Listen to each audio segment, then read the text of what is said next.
Welcome to the Soul Circle podcast. Here's your host, Ben. You thought I was going to say Here's something? your host, No. Ben. No. Here's your... host And I'm is Hank. such an ugly word.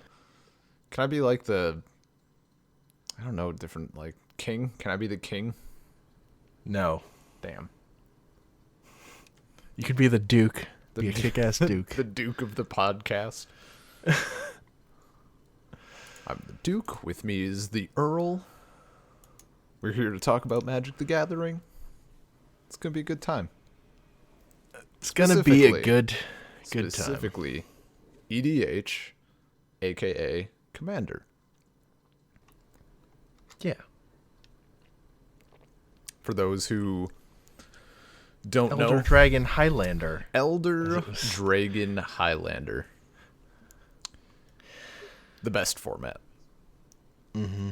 So, I don't know. I guess brief explanation of what it is and what's different about it, just in case. In normal Magic, you tend to have a 60-card deck, and you can have up to 4 of a kind of any card, except basic lands. You can have as many of those as you see fit for your deck.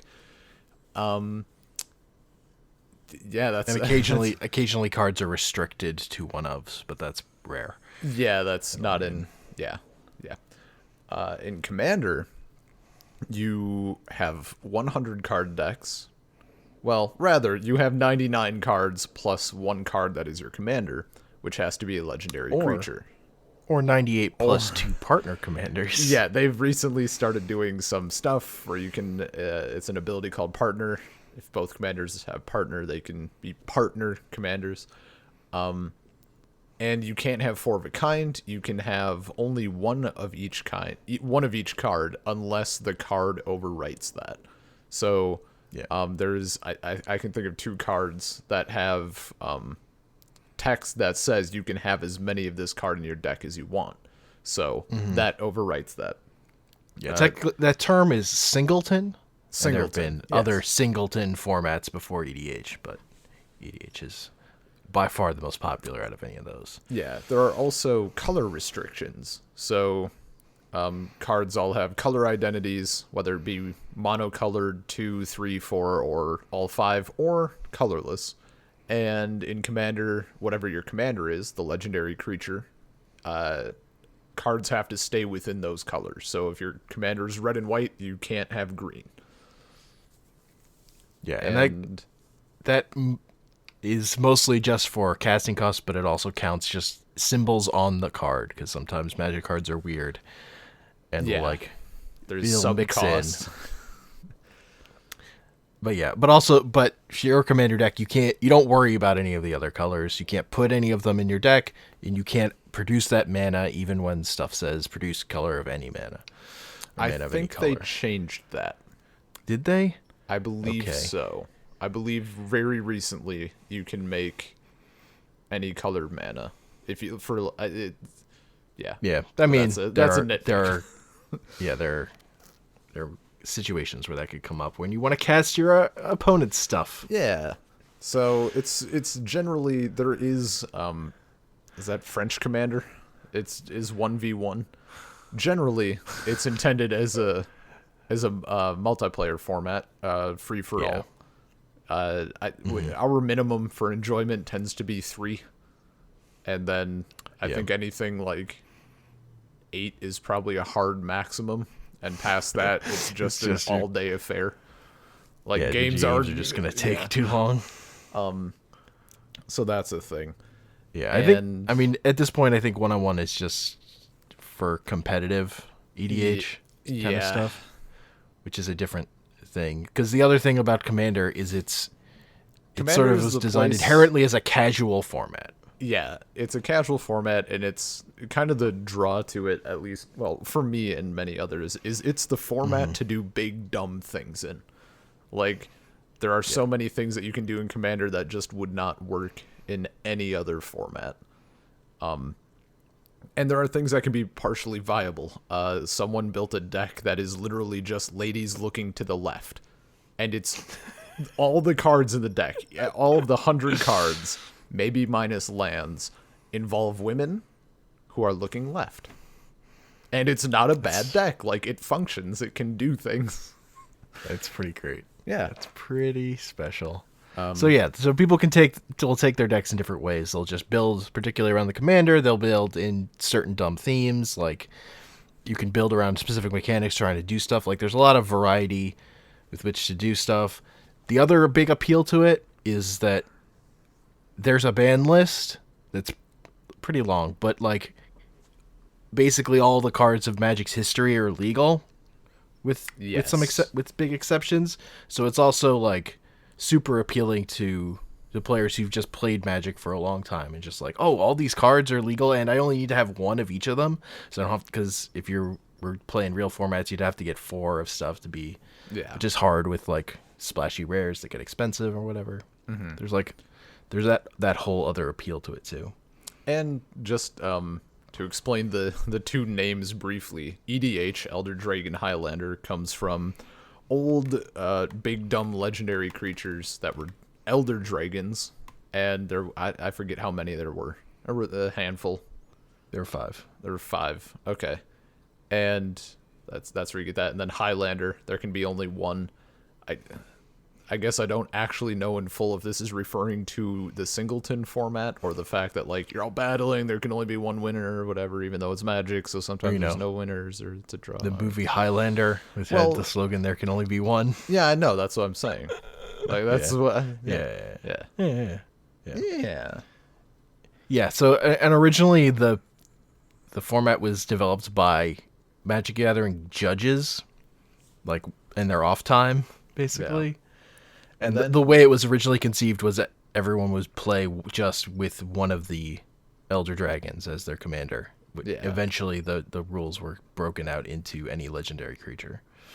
Did Commander take precedence when it became like an official format / product line?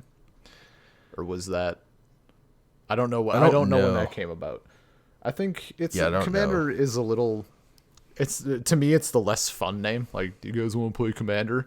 Do you guys want to play Elder Dragon Highlander? Like, one of those sounds clearly cooler. But if someone's just coming in, like, Commander is a lot more self-explanatory. You have a commander. EDH is also... It's also weird because it's the only, like, major format that was developed by people who didn't work for Wizards of the Coast. Like, it's the biggest fan format technically. Yeah, and then became like an actual thing. Like, you can go out and buy, like, for ages Magic has done their welcome decks or their intro decks, but you can't go out. I mean, very, very incredibly recently there was a standard deck that you could go out and buy. But there's never been like really solid legacy deck or modern decks. They've existed kind of. Modern did, I think, but it was kind of trash. Commander deck, like some of the Commander decks out of the box have been absurd. Yeah, like really good. Like, so they started printing specifically Commander products of Commander decks that were pretty good, and they would like print like 56 new cards, I think, for each year. So then they started having cards that would like specifically reference command stuff. So like it's gotten that big. Like, there are, like, if like Mark Rosewater, who's kind of the public face of Magic, does polls on Twitter for stuff, and like he was doing polls on formats, and I think Commander came in second to Limited. Yeah, like it beat Standard, which is crazy. I think overall it's probably not. Like, Standard's probably still more popular among casual fans, but among, like, serious Magic players, Commander has definitely completely taken off. And I know that the Commander product from last year sold, like, was one of Magic, like, one of their best-selling things. I mean, it also had, like, kind of taken over. One of the most... No, last year was the partner thing, wasn't it? No, last year was Tribal. Right. Okay. I'm thinking of when they did partners. When they did the partners was from the year before. Yeah. So one of the thoughts is that this past year sold so well because the year before had been so successful, and those decks had gotten all like worth there's been way more money. Yeah, there's been a lot of cases. So for each deck they'll do different things. Like we mentioned, it was tribal. I think not the first ever, but like the first modern Commander stuff, like I think 2014 or whatever it was. They were all tricolor, I believe. Yeah. And then the next one, they were all 4-color. And like some of these commanders, like one of the 4-color commanders is just absurd, and it's actually used in competitive, which in this format is crazy. Like if something is able to be competitive in Commander, that's kind of ridiculous because not much can do it. And then I know one of the partners is definitely considered top tier too. Yeah. But what happens is then, like, if the blue black green deck is really, really good, and then the red white blue deck is bad, stores will have 1,000 copies of the red white blue and the green black blue or whatever. People will buy the shit out of them, and then their price gets jacked up anyway. Which, I don't know, it's different than normal Magic cards because there's that secondary market, but even like stores will start selling them higher. Like with the popular decks at Target or something might go for $5 or $10 more than the other ones. Yeah. You can't buy the Commander's product from last year at this point.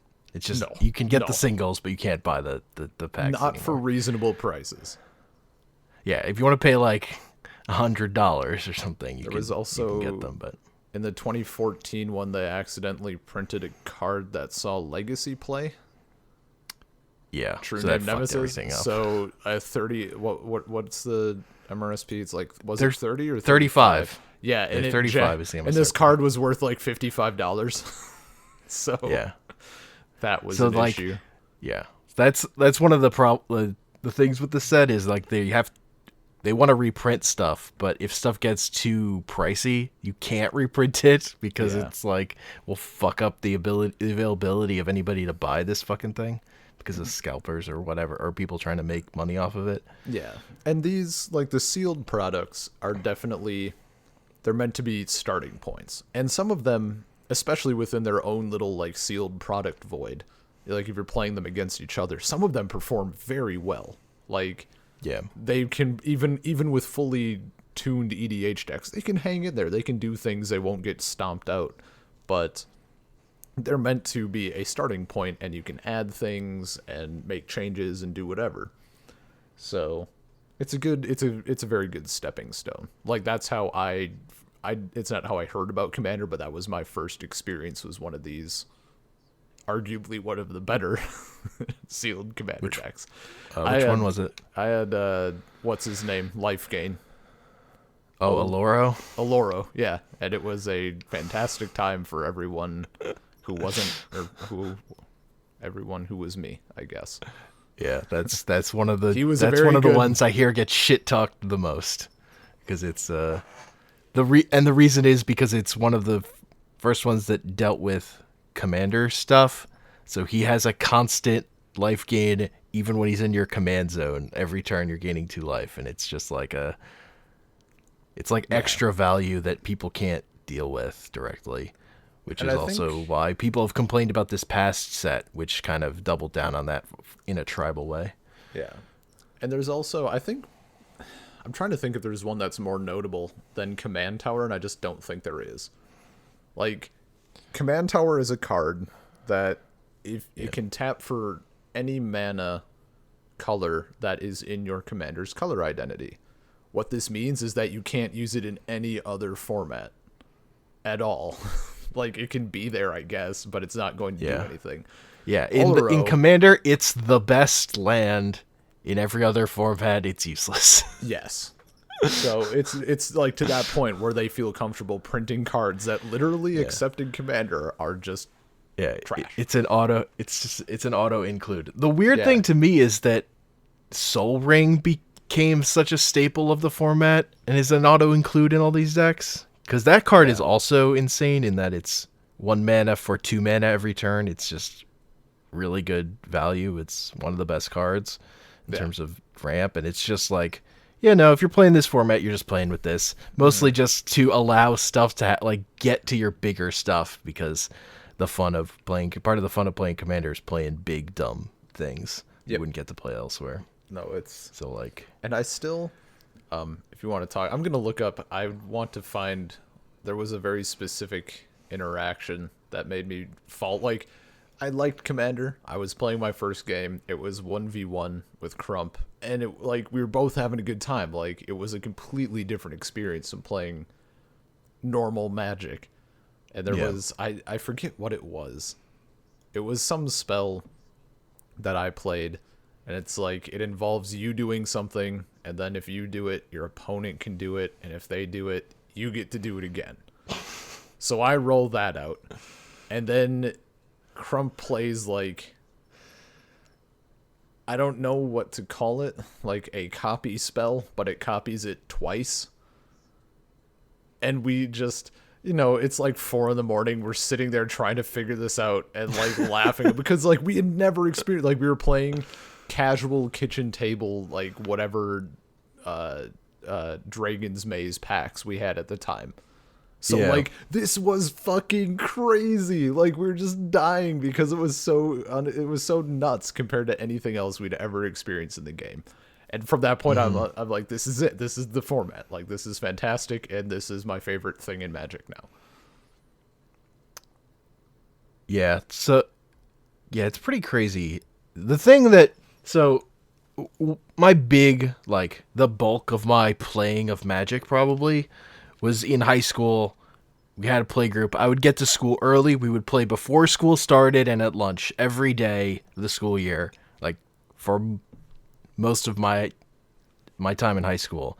And we would play Chaos, which just people showed up with 60 card decks, everyone was in the same game, let's go. So so when you start out at that, you're like, I'm going like, oh, I'm gonna build this green deck, I have all my green rares in it that I have like one of or whatever, and I'm just gonna play that. And that's like what Commander as a format, like, yes, that's like into that idea, right? And that's kind of what appeals to me about it. It's just like this free for all. We're just gonna play your stuff you have that you like or whatever, and then and go from there, and stuff happens. I mean, the fact that I built an art deck, I didn't look at how good the cards were. I just went, this is pretty, I'm putting it in my deck. And then followed color restrictions and whatever. That deck has won a couple of times. Like, I've just happened to, like, because there's so much, people also like it because it's a political game. Like, some people get really into the politics. You help me, I'll help you, I'm gonna backstab you now, all this crazy stuff. Yeah, like, and that was the like the whole appeal to me of playing like Chaos was what we called the format we played. Yeah. So like, and that's like, I've never seen a codified version of that, or like another community, just like that was just the way we happened to play. It was convenient or whatever. But like, so part of the appeal to EDH to me is just like that this has like support, like that this is like a set format that people are playing, that it has like its own ban list. That's just super cool to me. That like, no, there's just this, it's like bringing in all the casual players under like one roof and saying like, this is how we can do this. This is a way to embrace the fun of this kind of Magic of just playing your stuff. It's so cool. Yeah, it's really good. And I really hadn't gotten into it till you basically talked me into it for the most part. It's the similar thing I'd seen, like probably the most similar was on Magic the Gathering Online. They did this format called Vanguard. And basically you would have a 100 card, I think it was a 100 card singleton deck. It might have been just regular 60 card decks too, but you had a special Vanguard card that would like had its own special abilities, was kind of like a Planeswalker before Planeswalkers exist, that was just set, and would like your starting life total would be different, your starting hand size would be different based on like to balance it out against whatever weird abilities it had. And the best one of those was Momir.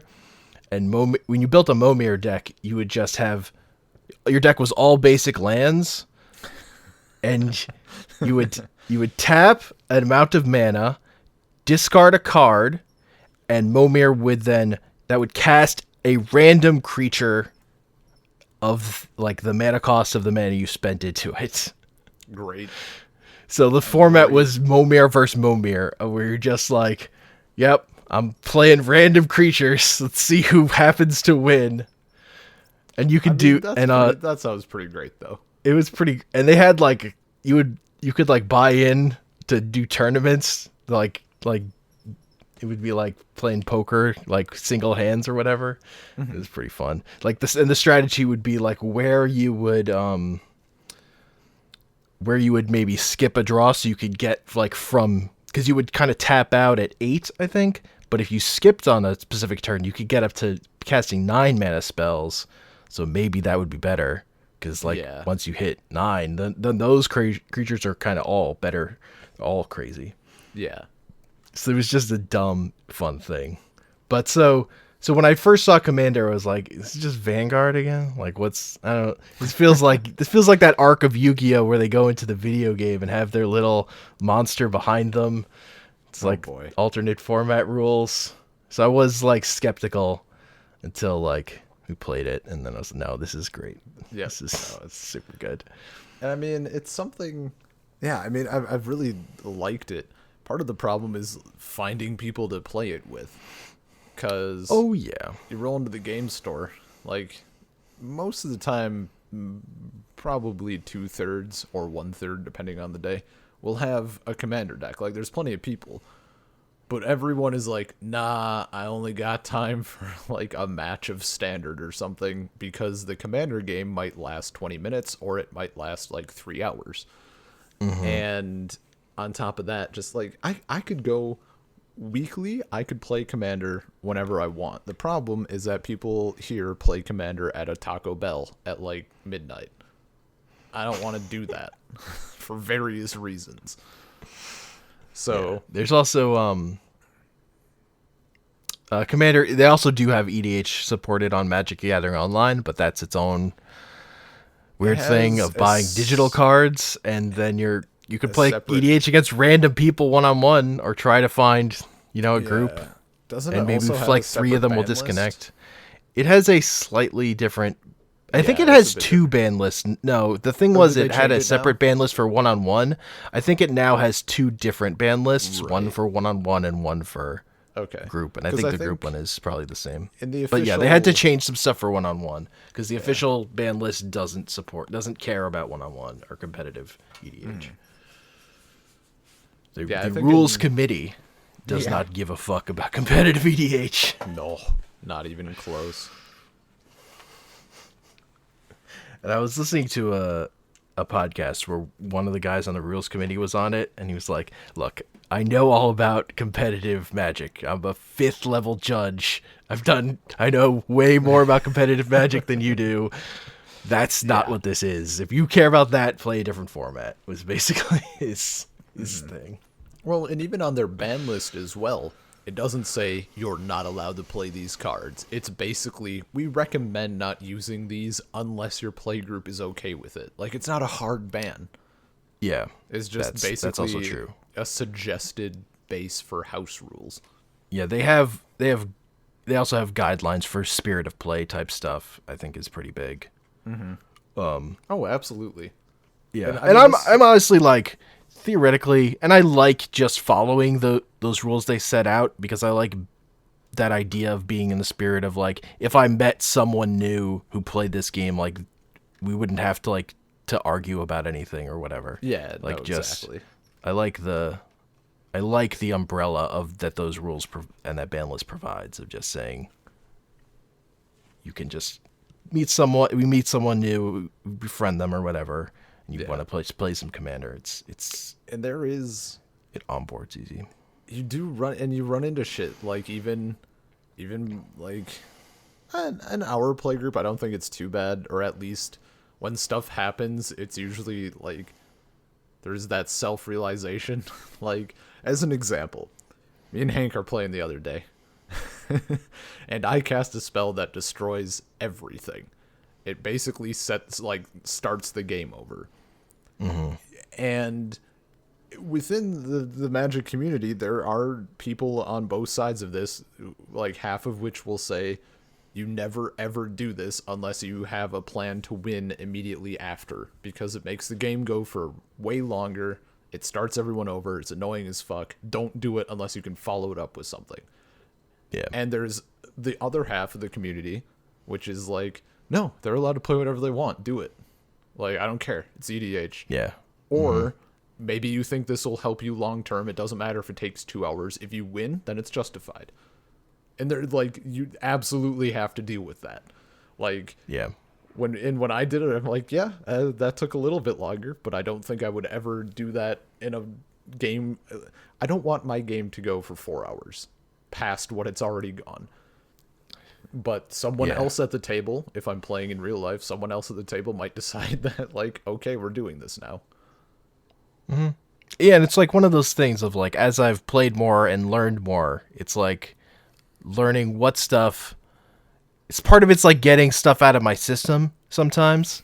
Of like I build some dumb combo deck and I'm like, yeah, let's do this, and then I do it. I'm like, yeah, I probably never want to do that again. Like like that's probably not actually as interesting to play as it was to build that deck. But so that's part of it. I feel like as I'm playing more Commander, I'm learning more about like, not this is like, I'm not focusing on like what's the best build, what's the best deck. It's like, what's the best kind of deck that's gonna lead to funner games. Like, what's gonna keep me interested or whatever. And as we've talked about just off the podcast, how we play actually is a lot different than what people who play primarily physical with physical cards would be experiencing. Because we use Tabletop Simulator and a website to make all of our decks, price is not an issue. You make like a deck a day. You can download as many lists as you want. I could have 10,000 decks to choose from at any given point. It's the equivalent of playing with like all proxies allowed, basically. Yeah. In real life, people generally, you have the people who drop cash and they'll have like 30 decks. But a lot of people, like especially the casual players, they'll have their one deck and that's what they play. And again, I think more with casual players, but even serious groups, they'll have their decks and then you get that like kind of personal, that kind of meta in a bubble forming. Like, oh, this person's deck keeps winning. Now we're going to put stuff in our decks that kind of hate on that one a bit more. Well, then he has to adjust. And pretty soon you have this whole little like meta ecosystem going on. If you have a healthy meta and not people who just go, I just hate that card, it's broken, and aren't proactive about beating it or whatever. Yeah, there's definitely people who just, well, Soul Ring is fucking stupid. Like, okay, like put in some artifact hate or something. Like, why does your Brea deck always win? I don't know, maybe because you don't play Vandal Blast and destroy all artifacts. And so we don't really, like, just because of the nature of the way we play Commander, we don't have a lot of that. But I would say, like, for us and for the people we tend to play with, I've noticed we don't do counter spells that much. We have a very friendly atmosphere in that regard. There's not a whole lot of counters going on, like direct counters. And we had that.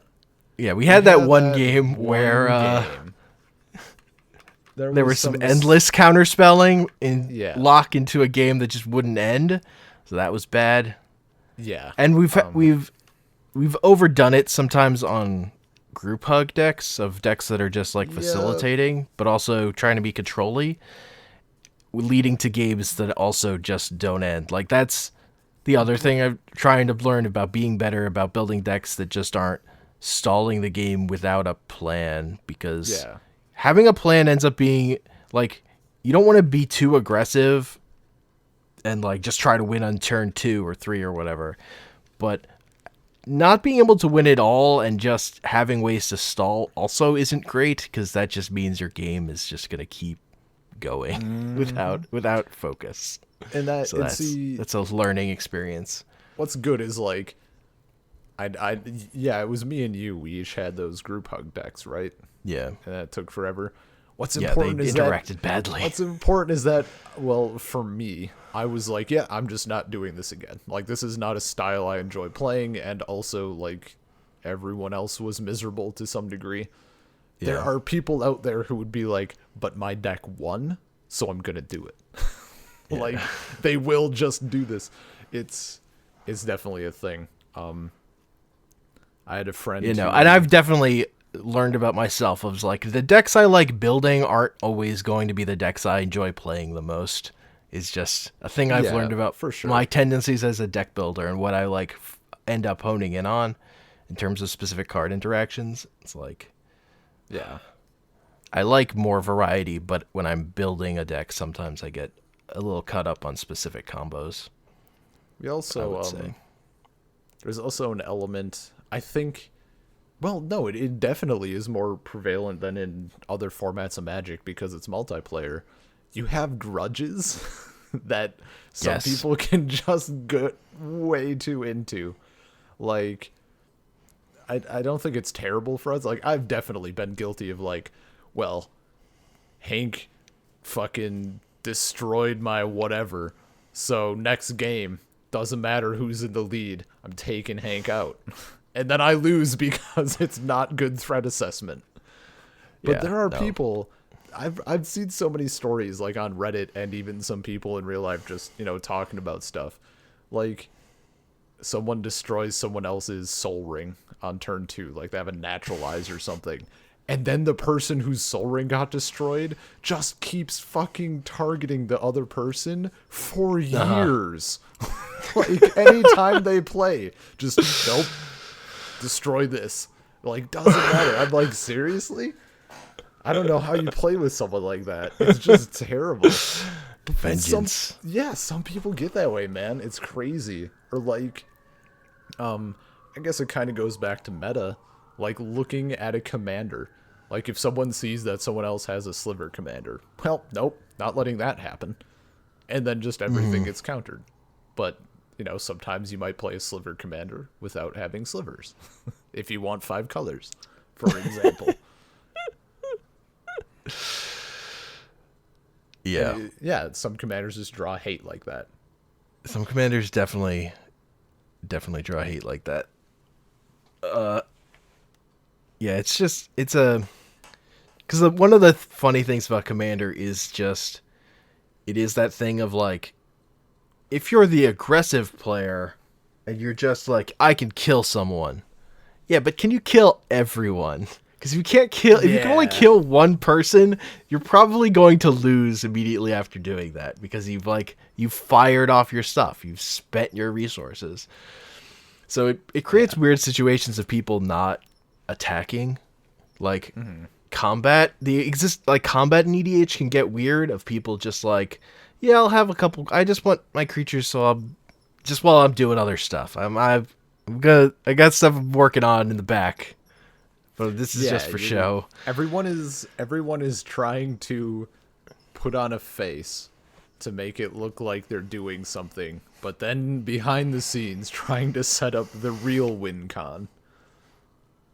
Yeah, so those can create some weird games, particularly like. I've just noticed, like, when you're playing 3-person, and you're like, and I'll play it like a more aggressive deck, it's like, I'll try to attack, but then I just, like, run out of steam, and it's like, oh, well, I guess I'm here now. Just, like, it's just not enough. It's like, I was, like, hoping for more stuff to happen before that, and just nothing does. Yeah. And you're just, like, suddenly it's like, oh, well... Now I can do a bursty thing, but it's not enough to really impact the game because people haven't been taking enough damage from each other. Mm-hmm. I know I guess it's something in any format, but I notice it especially in Commander, first off, because that's what I play, and second, because you have the multiple people. Like, learning when to not assume that someone is holding on to more than you think. Like, maybe if they have one card in hand and like almost you should attack sometimes. Like you should just go balls out and attack. Yeah. And it doesn't matter. Like you're not playing for the fucking world championship. Like you have a bunch of big shit on the field. Swing. Or you don't. Swing anyway. Maybe they'll buy your bluff. You got two blue mana open. Yeah. And you're swinging with something. But all you have is another island in your hand. Maybe they think it's not. Just you bluff your way to victory. You ally your way to victory, or you do whatever, Yeah. whatever you gotta do. The other thing is, a lot of times just because of organizing stuff, it's harder for us to get more than 3 people. Mm-hmm. And there are kinds of commander decks you might build that just 3 people isn't enough. Like if you're building a more political deck, it's based on stuff happening. Like I need people to be able to, like, it just, the 3-person is like a minimum, and sometimes it's just like, oh, it's a 2 versus 1 kind of thing will happen if someone gets out to a lead, or it's a 1 versus 1 that someone else is sitting at. Like that stuff can also happen. Yeah. And I think when you have less people in a game, it might, what's the way to phrase this? It raises the bar for like a minimum power level to win, I think. Because if you have more people, you have more people who are going to be focusing on everything else. People are spending their stuff or whatever. Yeah, if you're dealing with 5 or 6 people, or like 5 other people, I guess, in an EDH game, you have a lot to worry about. So the weaker deck has a better chance of maybe getting to slip in, though. Or the deck that doesn't have answers to stuff, but can rely on other people answering it. Whereas when you have fewer people, if you don't have the board wipe, and the other person doesn't have the board wipe, you just both lose. Yep. No, it's definitely a thing. And it just gets, when you're trying to find a power level that's fun for you, but also you have access to everyone has access to whatever cards they want. Finding the power levels of stuff is also an interesting problem that would be easier to solve if you played more often, but organizing can be hard. I mean, not only power level that's like good for everyone, but just I think matching power level.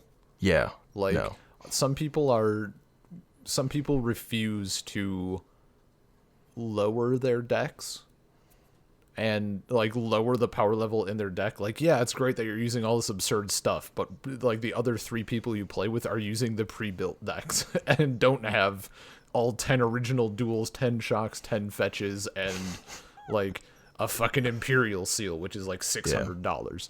Like, you need to recognize that, but at the same time, some people also have the opposite problem. Like, I've encountered people who are like, yeah, I don't want to throw a Soul Ring in my deck, it's too expensive. They're like $5 now. Like, if you're playing Commander, they're like less than that, maybe, yeah. If you're playing Commander consistently, like with people, and you're enjoying it, like $3 isn't that bad. Or trade for, I don't know, but that's definitely a thing. I mean, they come in every Commander product. You probably know someone who has extra, but yeah, if you're playing in person, it seems like it could be a thing. So I have a Sliver deck, and it's actually one that I had in real life for a while. And I think at this point I've definitely played it more with you and maybe like Renoko and Kayed and stuff. Yeah. In tabletop. And what I got to notice through playing it more, my commander is a guy who can tutor for other creatures, which leads to a situation of what creatures do I need right now? Or if there's like no immediate need, what creatures would help me win the fastest? It turns out that leads to you picking the same handful of creatures each time and just throwing them out ASAP, which is boring as fuck. Yeah, no, so it's the problem with tutors in general in EDH is the thing you realize is like, when I have tutors in my deck is better because I can get the things I need more often at specific times. Because you're playing singletons, like, what's the likelihood of drawing this one card in 100 unless I can go search for it? But it's also like, but then when I can get this card consistently, my deck has less variety and it plays the same more often. It's less fun, but more consistent. It's that. Yeah. It's a fact of the thing. Yeah. And even like, I don't know, just, I definitely toned down my deck. Like, I consciously, like, yeah, I'm going to take out this, and instead I'm going to put in this big dumb thing that's more fun. Yeah. And it's, yeah, like when you played your sliver deck, it was like, okay, he needs these specific slivers to be able to go infinite. So we have to either not let him get those slivers or kill him before he gets those slivers. Yeah. Like, it was like it became, because you can tutor every game, it becomes a clock on aggressiveness of people picking on you is a thing in EDH of just when people know how you're going to win. And I kind of get around this by always playing different decks all the time because I'm still trying to figure out what I want. So like I'll play this weird combo deck and then I'll do the combo once and then I'll never play that deck again. Like, you could probably stop it, but I'm also like, the fun for me is done. So that's also a thing. Because I am on the hunt for a deck that I will like enough to build in real life, I would say, is where I'm at with Commander right now. Because the only Commander decks I have are, I bought a couple of the precons, but I haven't built a actual Commander deck. I bought the Dragon and the Cat deck from the last that's fair. The last release, because those are the two I saw at Target. It was vampires and then wizards were the other two. Yeah. I kind of wish I would have bought the cat deck, not gonna lie. I wish I bought the vampire deck. The vampire deck has like the card I want the most. It's like $70 or something now. Yeah, I was gonna ask. Teferi's Protection is in that one, and that card is sick. Were you lucky enough to pick up a Traxa? No. How much? I'm only now, like 30 or something. I mean, yeah, those decks were off the market by the time I knew about Commander. Yeah, pretty much.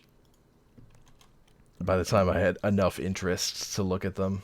Oh yeah, okay. So one of the commanders for the precon decks that we're talking about, really good, 4-color, and was one that immediately like became competitive level, is now worth $26 from a precon that cost 30 or 35. Yeah, it's not actually the best commander, but it's very good, and it's like more popular than it is good, probably. Like, it's from what I've heard, it's like people will build bad Atraxa decks, but they just like Atraxa a whole lot. Yeah, but it's also like it's really easy to make it absurd. Yeah, and also I think that precon was one of the strongest out of the box also. But a thing I've learned about Magic is the vast majority of Magic players, when they buy product, when they'll buy a set deck list, when they go to add cards to it, they will more often than not make it worse. That is for most Magic players, that is the go-to move, because they'll just like take out that spot removal that's boring and put in the big cards they like, the creatures they like. I think also with this one, and this is something, I don't know how many combinations had this problem, if any. The one that we were talking about, Atraxa, is green, white, blue, and black. It was like the first legendary. It was the first commander that actually had those colors, I think. Unless something else. I think all the 4-color commanders there weren't 4-color legendaries. There were 5-color and 3-color, but there were no 4-color legendaries. That was why they did the double dip that year of the 4-color commanders and the partner commanders, I think. Because then the partner commanders you could mix and match to get some different possibilities of the 4 colors you needed. But like that was just they just hadn't printed cards like that before. They had printed a series called like the Nephilim at one point that were 4-color creatures, but they weren't legendary. Yeah, like Like they've said, if they'd known that Commander was going to be a thing, they would have made these legendary because they would have been good for Commander, but it just wasn't on their radar at that point. Yeah, and that's definitely like there are. I've talked to plenty of people. Those come up as in our group we allow those as commanders because they're basically legendary creatures. Like they're good enough. Their effects are good enough. They do enough things that they should be legendary. There's EDH. If you're searching for commanders on EDH Rec, they will come up with like a big unofficial tag on them. Yeah. There's a certain certain card that I wish was legendary called Chromanticore. It's 5 color. You know why it's not legendary? Because they couldn't fit it on the line. Some of these cards are like, nah, it's not a legendary creature. It's just a creature. This one, they're like, fuck, we can't fit it. And then soon after, they somehow developed the technology to just put the text on smaller. So now they could have done it. There have been advancements in Magic card printing technology. But it was Theros. It was like Theros blog. It was like 4 years ago. Or 5 or whatever.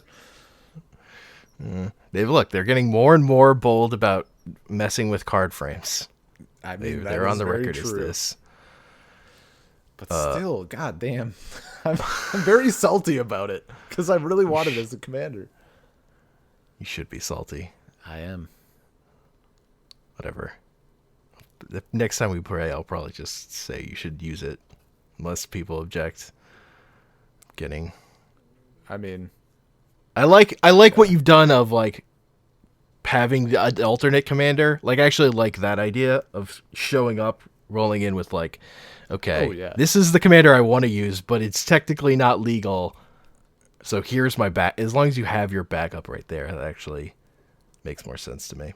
I mean, the more I've thought about it, what I'm going to do is I'm going to be like, are you guys cool if I use this as a commander? And if they go, nah, we'd prefer you didn't, I'm going to go, no take backsies, and then lay down Sliver Hive Lord because it has default indestructible, which is great for me.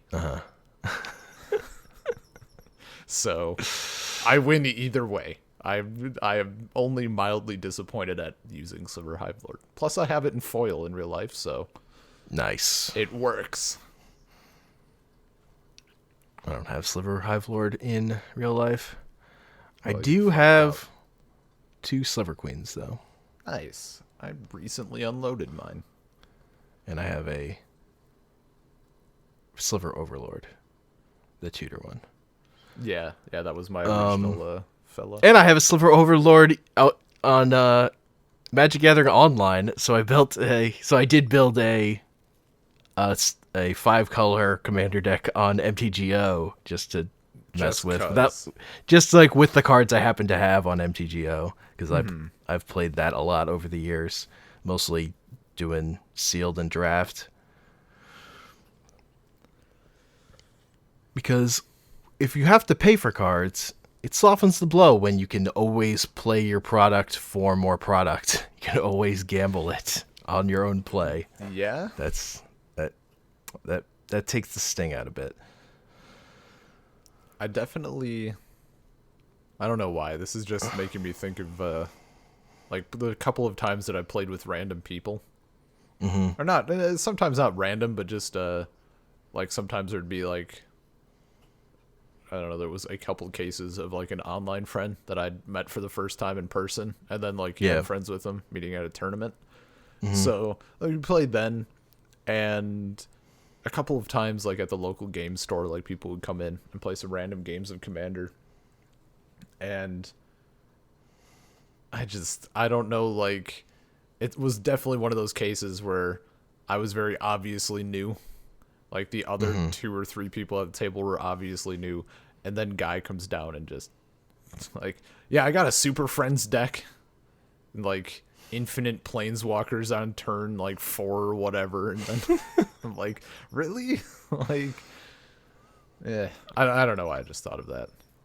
I'm not like salty. I'm not even mad about it. I just don't get the mentality of like, gonna fuck up those kids over there. Check this out. I mean, Okay, I only get it from this perspective of depending on how often you play. Like if you don't play often, I feel like I would be more likely to fall into that trap of like figuring out my deck, making it just super good, just like working up, like tinkering, like in the toiling on it. But like the more I play EDH, the literally the less I care about that. Yeah. The once every 2 months you play, you better slam the fuck out of someone. Exactly. Just wanna...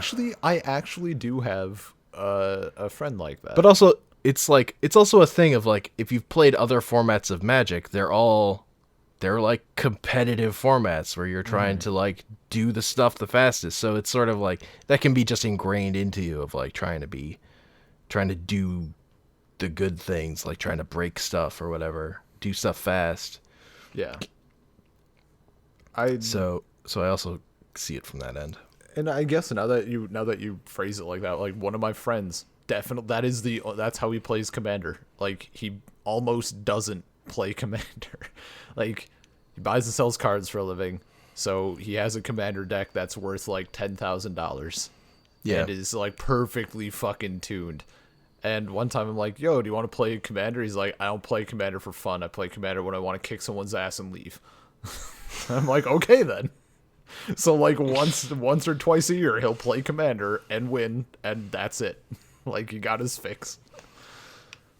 Yeah, that's just but it's and I mean I don't get that mentality at all. Like for myself, Yeah. like, I could never do that. But it's a format that allows that. Like you could just have your big dumb thing and do it once in a great while and be an asshole. Yeah. And then... Oh. I mean, for me, it would be, all right, I'm going to win this game. All right, I'm done with that deck. I want to play again. Want to play an actual game. Yeah. Just like, but, sometimes you want the power trip. Sometimes you want the power trip. But, like, I also like to play Magic the Gathering. So, which is how, it's how I look at this stuff of, like, with, like, land destruction and counter spells is, like, or just hate bear effects of stuff that's just like, you can't do this. It's like, that's good, but it also is like about not letting people play Magic. And yeah, no, exactly. You know what I kind of want to be doing is just playing Magic with people. And that's I had a friend who definitely did the I pulled a legendary creature from a pack, and I'm just going to throw whatever shit I have together, and we're going to make a Commander deck. Nice. It so happened that the commander was whatever the hell his name is, mono blue, where whenever you cast an instant or sorcery, you get a Drake, like a 4/4 flyer, 2/2 flyer, whatever the hell it is, and just filled the deck with counter spells, like all of the bullshit. So I'm like trying to play my expensive ass sliver deck and just losing hard, and like we're laughing about how her like $10 deck or whatever is beating mine. I'm like, it's gonna beat any deck 1v1 because no one can do anything. But you know, yeah. No, I fully agree that, and maybe that's why I don't play counters. I experienced that one too many times. I was like, yeah, nope, I'm just counters could get fucked. But they're very good. Having one, I enjoy having like a mana drain. Yeah, like one counter in my deck because. When someone... I think 3 is a decent number if you're playing like mono blue or playing a 3-color deck or something. Yeah, that's fair. But for me, the feeling, the pleasure that is derived from top decking a counter spell, and then and this is a thing that happens. So I'll just have my Crump anecdote for the episode.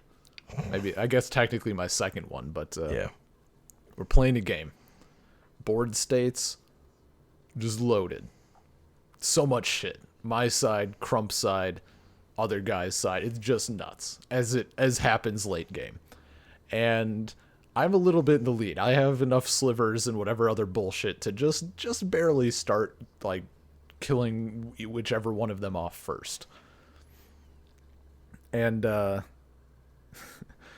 Crump decides that he's gonna, cast a board wipe. He's gonna go in, and he had a plan to win. Like, if he can get this through, it's his game, 100%, no argument. I happen to have the one counter spell in my deck in my hand. Nice. and it feels so good. Because he knows that I have one counter spell. So I lay it down and he's like, of all fucking things. Yeah, because that's where counter spells are fun, where it's like, but what if you didn't win the game right now? Yeah, no, exactly. It's not like it's not about preventing stuff from happening. When it's about turn saying 3 and they're like, chromatic lantern, counter spell. Okay, I guess, fine, whatever. Counterspelling for value. Yeah, I have it, so I'm gonna use it. Like Then if they have 18 like Guile, where like anytime you counter a spell, you get to cast it. Oh, yeah. It's like, yeah, that, okay, I guess. Yeah. I don't get to play Magic. So, that's that's definitely up there with like Yeah. board wipes and everything.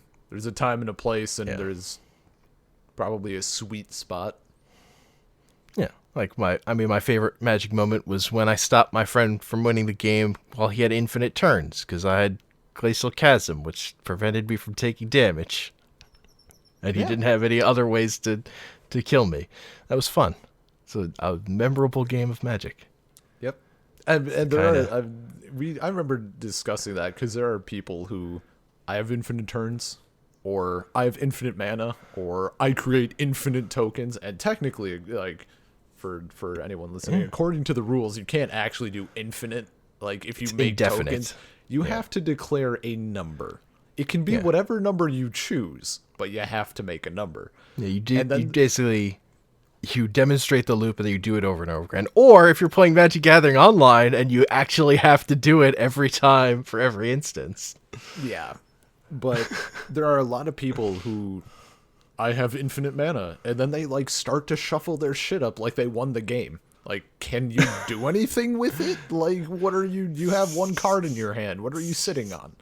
It's actually much easier to get one of the weird facts about Magic, it's kind of easier to get infinite mana than it is to get like, or indefinite mana or whatever, than it is to get like 20 mana or something, like just a large number. Like going indefinite is easier generally than just getting a large number.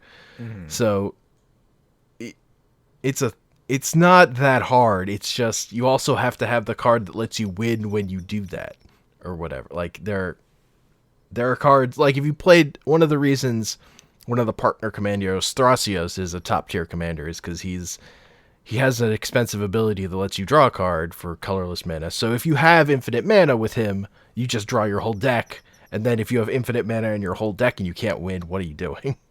Yeah, no, it's or but like that's when people. My favorite is when people create all of the tokens, and they're like, "Well, yeah, infinite tokens." They like start acting like they won, getting ready to shuffle up, and I'm like, "Wait, do they have haste?" Well, no. Nope. All right, well, pass the fucking turn. Like, yeah, all is dust or something. Like, yeah. No, I think that's actually I actually like that just because it's like we were playing the other day, and I was like, okay, there are all these dumb things I could do, but I'm gonna do this dumb thing, and then see if you can stop me. Just because that'll be more fun. Just like, this is on the board, this is your doom, it's staring you in the face, go ahead. But like, that's not winning. No. That's having a good turn. They're different things. And I still couldn't win. That's true. I knew there were ways. It was too much land. It was too, that's the way the cards go. But I appreciated it. I was like, I know there's shit in here that if I just pull, like, it's good, we're fine. But I didn't get it. That's how it goes. I could add another 800 tutors, but yeah. Ugh. Yeah, because when you're playing, that was the time I, drew my whole deck. So, when you're in situations, with tutoring and drawing your whole deck, the other stuff I've learned is, it's... if I have to, think a long time for the optimal play, that's probably bad. I've done it a bunch just because I'm playing decks for the first time, and I'm still trying to figure stuff out.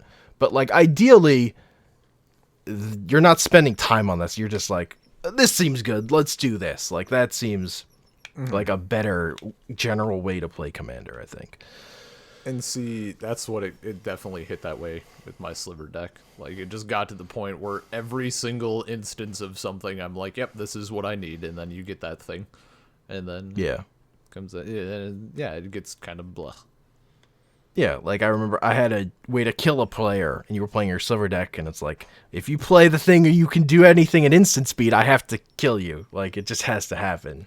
Yeah. And then you did it, and I wasn't paying attention. It was a dumb thing. We had to go back a turn, but yeah, I recall that. You got mad, and then I won the game anyway because nobody killed me, even though I had like 2 life. That happens. Sweet. That fucking happens. So that's one of the things I love about Commander, when you really have where you get knocked down and then you're not a threat anymore and people ignore you and then you get to crawl your way back. Like that's the way you win Commander, is you just get ignored long enough to have enough to win. While like people who are just doing lots of stuff are like battling each other all out or whatever. That was absolutely me, Crump, and one of his friends. Like, I had my sliver deck. It was absurd. Crump had whatever deck. It was less absurd, but still, a fully realized deck. And his friend threw together like a mono black Erebos deck that wasn't really related to Erebos. It was just kind of, I'm going to do mono black things. I'm going to play vampires or whatever, demons. Yeah. And we just ignored him like the whole time because he did nothing. And then like 2.5 hours in, he's like, I do this thing, and he won. Because we were both just ignoring him like idiots. And it was great. And that's like, it was fantastic. Yeah, that's one of those things about like, ideally you have a play group and you play long enough to like know when you probably have to deal with that. Like, that guy's been sitting there for too long. He's probably dangerous now. He's played a land each turn for the past 20 turns, and he still has 7 cards in his hand. Perhaps we should keep an eye on him. Yeah.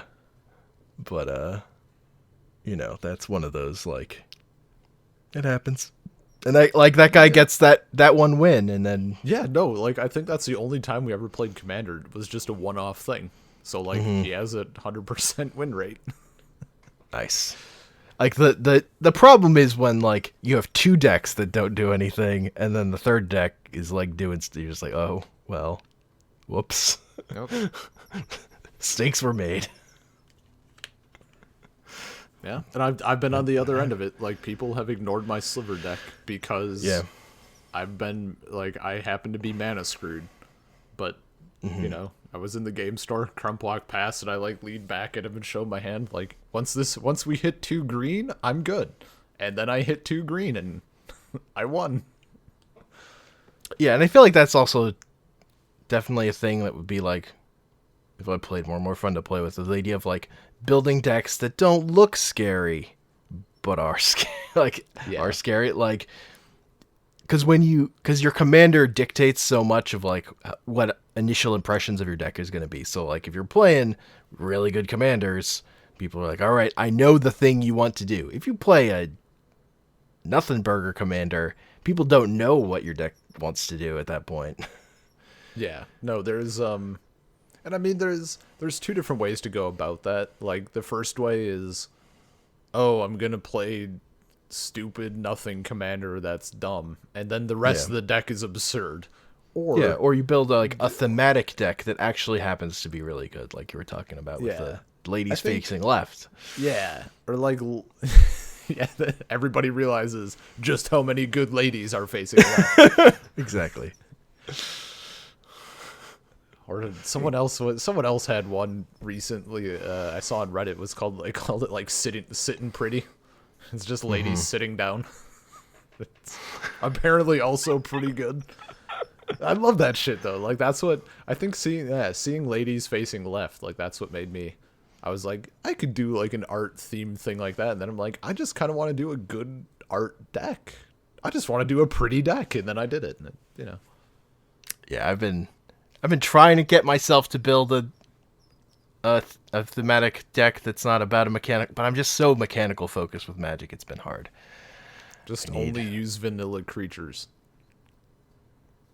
I mean, that was technically what my bear deck started as. I mean, yeah. I actually had... This is off topic of Commander, I guess, but related to that. In the Ixalan... Rivals of Ixalan? One of them. Pre-release or draft. Rivals is the second one.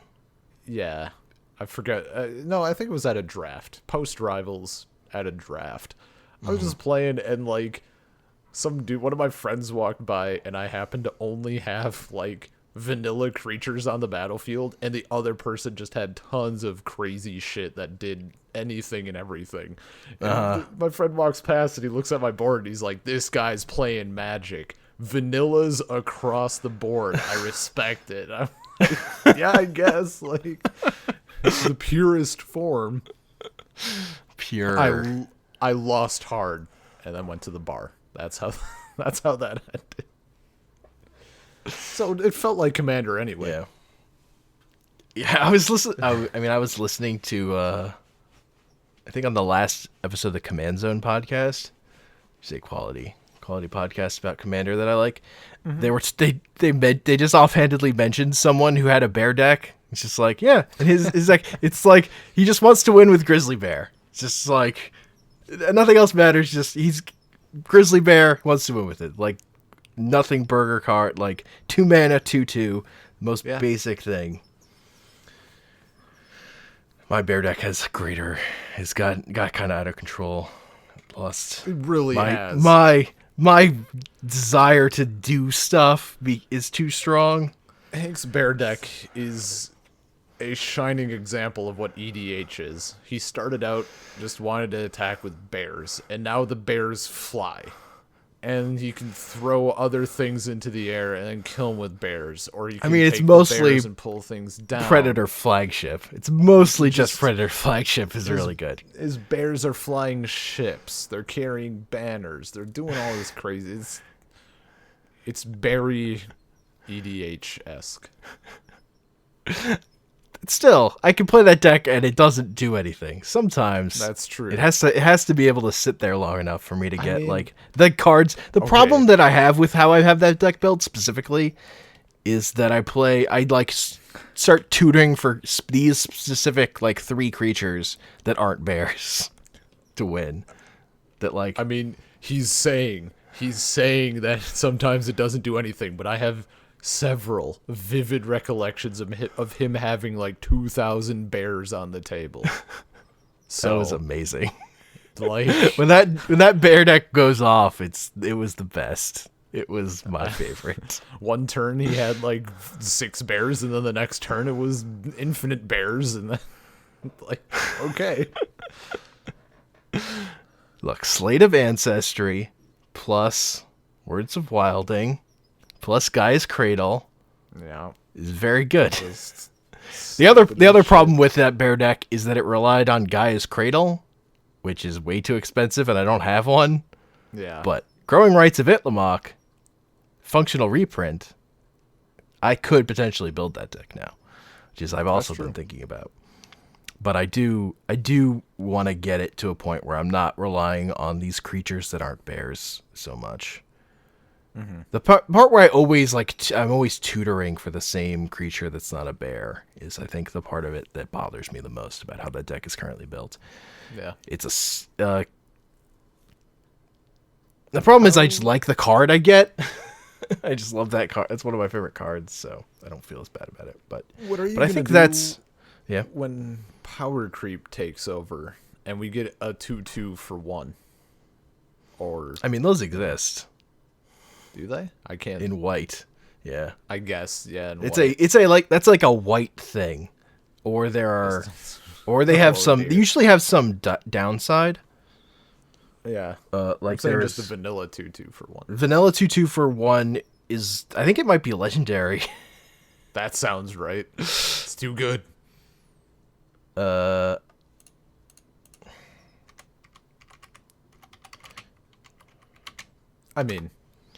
Yeah. All in all, though. Yeah, that sounds like a podcast. Yeah, that. I was gonna do Dominaria stuff also, but I think we've gone long enough already on this episode. We can do that some other time. Yeah. Yep. It was good times though. Yeah. I don't know. That was that one really flew by. I'm super into Magic and specifically Commander right now. Commander's fucking dope. Like, if I had a shitload of money to blow, I know what I'd do with it.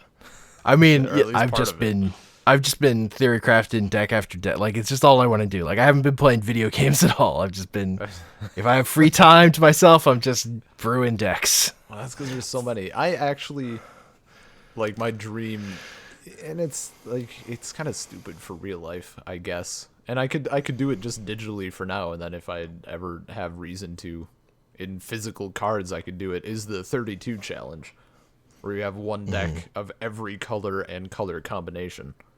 So, I mean, that appeals. It's like, it's wide enough that it's awesome because there's so much you can do, but it's also just restricted enough where it's like, I'm not doubling down on anything. Yeah. Like, I'm gonna have one deck of each, and like, yeah, I don't know. Yeah, that's. Yeah, I think I was listening to someone on a podcast who hadn't like branched out into 3-color decks yet or something, because once he built one, he was gonna build all of them. Oh no! It's the kind of person he was. He realized once he went into a thing, it's just gonna go in hard. It's all or nothing. Oh yeah. It's not generally not how I roll. I can't do it. I don't have the that's fair. domino strength. But yeah, EDH is just the kind of thing, like, I've had a deck that's just like, it's the deck that prevented that infinite turn combo. That's like my pet deck. That's like, it's not fucking legal in any format, but it's just a thing I like, and it uses a bunch of broken cards in really inefficient ways. And it's just like, now I don't care as much about that deck, because now there's a format where that kind of thing is like just supported.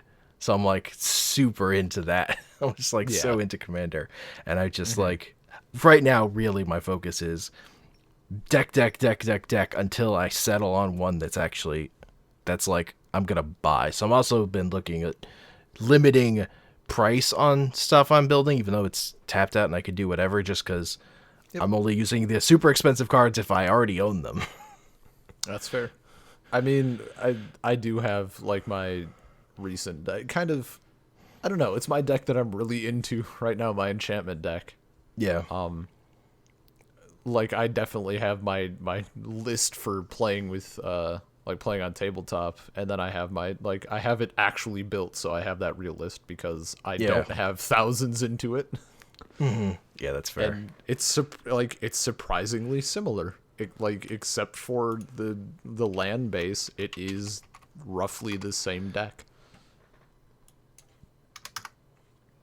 Yeah, there's also like things in me of like, I mean, I own a Mana Crypt, but do I actually want to keep that in my EDH deck? It's like the thing I do, like yes, like there I do. Yeah, I mean it's in that my other pet deck. So hook me up with one of your soul rings, though, please. You can sign it. I have 2. Okay, I'll give you one of the ones from the Commander product. I'm not giving you one of my my like unlimited ones. I have 2 of those. I had a beta one for a while. I think mine's are unlimited because I think those were the cheapest. Mm-hmm. It's not like a super pricey card. For those who haven't heard me mention it, my Sliver deck was among being ridiculous, it was an investment deck of sorts.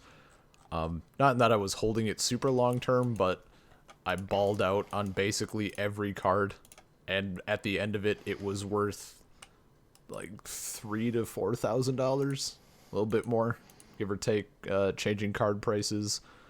I mean, I don't think I made much money on it, but I have like so far continued to break even on it.